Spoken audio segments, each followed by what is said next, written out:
Case சிலிண்டருக்கு நீங்கள் அளிக்கும் வாக்கினால் ரணிலினால் இயலும். அனைத்து விதமான பிரச்சனைகளுக்கும் 11 நாட்களில் தீர்வு காண ஸ்ரீ மாரியம்மன் ஜோதிட நிலையம். தொடர்புகளுக்கு 0091 990 816 585 6. வணக்கம், இது ஐபிசி தமிழின் இன்றைய பிரதான செய்திகள். முதலில் தலைப்புச் செய்திகள். ஜனாதிபதி வேட்பாளரின் பாதுகாப்பு குறித்து பாதுகாப்பு அமைச்சின் அறிவிப்பு. 19 ஜனாதிபதி வேட்பாளர்களுக்கு என்ன நடந்தது? ஜனாதிபதி தேர்தலில் அமெரிக்காவின் தலையீடு. அனுர ரணில் ரகசிய உடன்படிக்கையா? கொள்கை ரீதியான அரசியலை தேசிய மக்கள் சக்தியை உருவாக்கும் என்கின்றார் அனுர. யார் அடுத்த ஜனாதிபதி? மீண்டும் சந்தர்ப்பம். அரச ஊழியர்களுக்கு ஆணைக்குழு வெளியிட்ட அறிவிப்பு. உயிர்த்த ஞாயிறு தாக்குதலுடன் தொடர்புடையவர்கள் தண்டிக்கப்படுவர். சஜித் மீண்டும் உறுதி. தொடர்பான விரிவான செய்திகள். ஜனாதிபதி வேட்பாளர்களின் பாதுகாப்பு முழுமையாக உறுதிப்படுத்தப்பட்டு வருவதாக பொது பாதுகாப்பு அமைச்சு உறுதிப்படுத்தியுள்ளது. எதிர்வரும் ஜனாதிபதி தேர்தலில் போட்டியிடும் வேட்பாளர்களுக்கு ஏற்படக்கூடிய அச்சுறுத்தல்கள் குறித்து தொடர்ச்சியான புலனாய்வு அறிக்கைகளை அமைச்சு தீவிரமாக தேடி வருகின்றது. இந்த உளவுத்துறை அறிக்கைகளின் அடிப்படையில் பாதுகாப்பு நடவடிக்கைகள் மேற்கொள்ளப்படும் என அமைச்சகம் தெரிவித்துள்ளது. ஜனாதிபதி வேட்பாளர் பங்கேற்கும் எந்தவொரு பொது பேரணிக்கும் சில நாட்களுக்கு முன்னர் விரிவான பாதுகாப்பு மதிப்பீடுகள் நடத்தப்படும். மேலும் வேட்பாளர்கள் பேரணியில் பங்கேற்பதற்கு சில மணி நேரங்களுக்கு முன்பு அந்த பகுதியின் பாதுகாப்பு மறுமதிப்பீடு செய்யப்படும். இந்த விசேட பாதுகாப்பு வேலை திட்டத்தின் கீழ் ஜனாதிபதி வேட்பாளர்களை பாதுகாப்பதற்கு தேவையான அனைத்து முன்னெச்சரிக்கை நடவடிக்கைகளும் மேற்கொள்ளப்பட்டு வருவதாக அமைச்சு வலியுறுத்தியுள்ளது. இந்த உறுதிமொழிகள் இருந்த போதிலும் நாமல் ராஜபக்ச மற்றும் மஹிந்த ராஜபக்சவுக்கு எதிராக அச்சுறுத்தல் விடுக்கப்பட்டுள்ளதாக ஸ்ரீலங்கா பொதுஜன பெரமுனவின் ஜனாதிபதி வேட்பாளர் நாமல் ராஜபக்சவின் பிரதிநிதி ரேணுகா பரேரா குறிப்பிட்டுள்ளார். 19ஆம் ஜனாதிபதி வேட்பாளர்கள் இதுவரை ஜனாதிபதி தேர்தல் தொடர்பான பிரச்சாரங்கள் எதனையும் மேற்கொள்ளவில்லை என தகவல் வெளியாகியுள்ளதாக பெபரல் அமைப்பு நிறைவேற்று பணிப்பாளர் ரோஹிணி கெட்டிராட்சி தெரிவித்துள்ளார். இது தொடர்பில் தமது அமைப்பு சிறப்பு ஆய்வொன்றினை நேற்று முதல் தொடங்கியுள்ளதாகவும் சிலர் கட்சி அலுவலகங்களை கூட அமைக்கவில்லை என்றும் தகவல் வெளியாகியுள்ளதாக குறிப்பிடப்பட்டுள்ளது. ஜனாதிபதி தேர்தலில் போட்டியிட 38 வேட்பாளர்கள் கட்டுப்பணம் செலுத்தியுள்ள நிலையில் தற்போது 10 வேட்பாளர்கள் மாத்திரமே தமது கொள்கைகளை முன்வைத்து பிரச்சார நடவடிக்கைகளில் ஈடுபட்டு வருவதாகவும் அவர் தெரிவித்துள்ளார். இதேவேளை சில வேட்பாளர்களை கண்டுபிடிக்க முடியவில்லை என்று தேர்தல் கண்காணிப்பு அமைப்புகள் தெரிவிக்கின்றன. தற்போது 10 வேட்பாளர்கள் மட்டுமே பிரச்சாரத்தில் தீவிரமாக ஈடுபட்டுள்ளதுடன் வரலாற்றில் அதிக எண்ணிக்கையிலான வேட்பாளர்கள் இந்த ஆண்டு ஜனாதிபதி தேர்தலில் போட்டியிடுகின்றமை குறிப்பிடத்தக்கது. இலங்கை ஜனாதிபதி தேர்தலில் வெளிநாட்டு தலையீடு, குறிப்பாக அதன் தூதுவர் ஜீலிசங் ஊடாக அமெரிக்காவின் தலையீடு இருப்பதாக தொலைக்காட்சி அரசியல் நிகழ்ச்சியொன்றில் நாடாளுமன்ற உறுப்பினர் விமல் வீரவன்ச கூறிய காணொலி சில மணி நேரங்களிலேயே அனைத்து இணைய தளங்களிலிருந்தும் மர்மமான முறையில் நீக்கப்பட்டதாக தெரிவிக்கப்பட்டுள்ளது.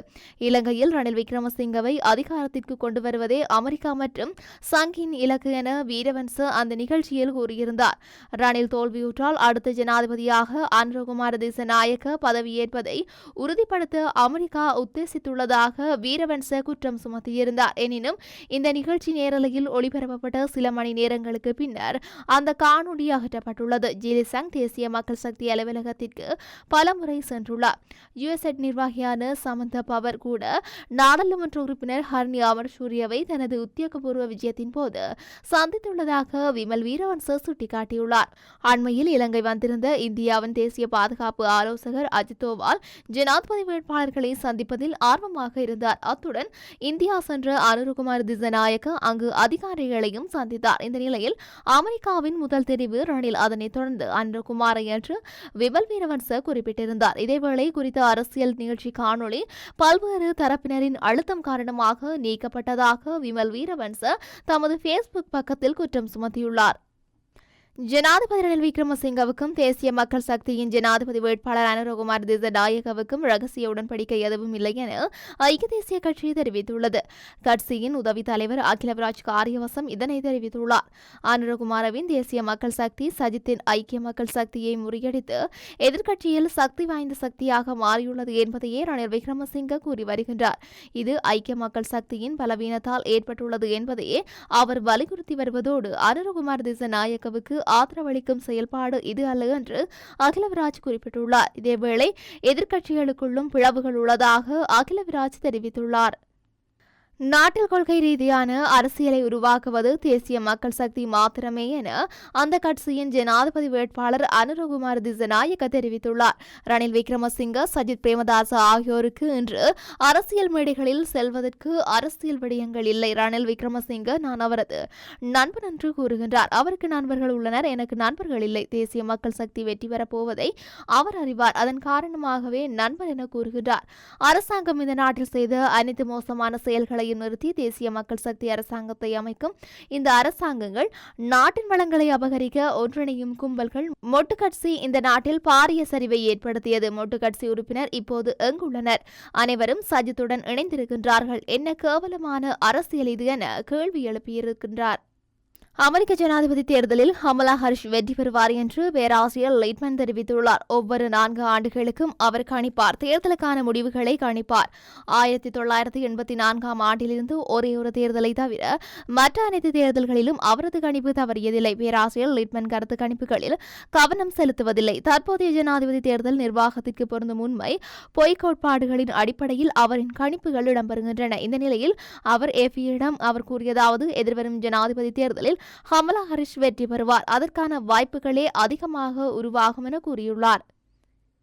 ஜனாதிபதி தேர்தலுக்கான இறுதி தபால் மூல வாக்களிப்பு இன்றும் நாளையும் இடம்பெறவுள்ளதாக அறிவித்தல் வெளியாகியுள்ளது. அந்த வகையில் கடந்த 4, 5 மற்றும் 6ஆம் திகதிகளில் வாக்களிக்க முடியாத அனைத்து அரசு ஊழியர்களும் இந்த 2 நாட்களிலும் தபால் மூலம் வாக்களிக்கலாம் என தெரிவிக்கப்பட்டுள்ளது. குறித்த தகவல்களை தேர்தல்கள் ஆணைக்குழு வெளியிட்டுள்ள அறிக்கையில் தெரிவித்துள்ளது. இந்த 2 தினங்களில் தபால் மூல வாக்குகளை அடையாளப்படுத்தாவிட்டால் ஜனாதிபதி தேர்தல் நடைபெறும் செப்டம்பர் 21ஆம் திகதி அல்லது வேறு எந்த நாளிலோ வாக்குகளை அளிக்க முடியாது என தேர்தல் ஆணைக்குழு தெரிவித்துள்ளது. அதன்படி இன்று தபால் மூல வாக்களிப்பை பயன்படுத்தும் வாக்காளர்கள் தமது பணியிடங்களில் அமைந்துள்ள மாவட்டத்தில் உள்ள மாவட்ட தேர்தல் அலுவலகம் அல்லது பிரதேச செயலக அலுவலகத்திற்கு சென்று வாக்களிக்க முடியும் என குறிப்பிடப்பட்டுள்ளது.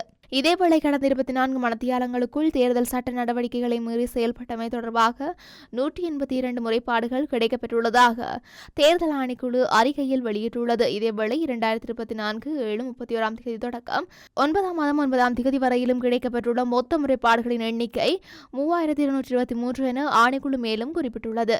உயிர்த்த ஞாயிறு தாக்குதலுடன் தொடர்புடைய அனைவரையும் தண்டிப்பதாக ஐக்கிய மக்கள் சக்தியின் தலைவர் சஜித் பிரேமதாச உறுதியளித்துள்ளார். முன்னாள் ஜனாதிபதி கோட்டபாய ராஜபக்சவும் தற்போதைய ஜனாதிபதி ரணில் விக்ரமசிங்கவும் இந்த கொடூர தாக்குதல்கள் தொடர்பில் உரிய விசாரணையை நடத்த தவறியுள்ளதாக புத்தளத்தில் நடைபெற்ற தேர்தல் பிரச்சார கூட்டத்தில் சஜித் தெரிவித்துள்ளார். இந்த நிலையில் செப்டம்பர் 21ஆம் தேதி நடைபெறவுள்ள ஜனாதிபதி தேர்தலில் தமது அரசாங்கம் தெரிவு செய்யப்பட்டால் தாக்குதலுடன் தொடர்புடையவர்கள் மீது சட்ட நடவடிக்கை எடுப்பது அவர்கள் தண்டிக்கப்படுவதை உறுதி செய்யும் என்றும் அவர் கூறியுள்ளார். தன்னை பணத்திற்காக வாங்க முடியாது என்றும், எனவே யாருடனும் சட்டவிரோதமான ஒப்பந்தம் செய்து கொள்ள மாட்டேன் என்றும் சஜித் பிரேமதாச தெரிவித்துள்ளார். விக்ரமசிங்கவுக்கும் தேசிய மக்கள் சக்தியின் தலைவர் அனுரகுமார் திசநாயக்கவுக்கும் இடையில் அரசியல் ஒப்பந்தம் இருப்பதாகவும் பிரேமதாச மீண்டும் குற்றம் சுமத்தியுள்ளார். சஜித் மற்றும் திசநாயக்க இருவரும் இணைந்து தேர்தலில் தம்மை தோற்கடிப்பதற்காக செயல்படுவதாகவும் அவர் குற்றம் சுமத்தியுள்ளார். இத்துடன் இன்றைய பிரதான செய்திகள் நிறைவடைகின்றன. தொடர்ந்தும் செய்திகளை அறிந்து கொள்ள IBC தமிழ் நியூஸ் என்ற எமது யூடியூப் பக்கத்தினூடாக இணைந்திருங்கள். நன்றி.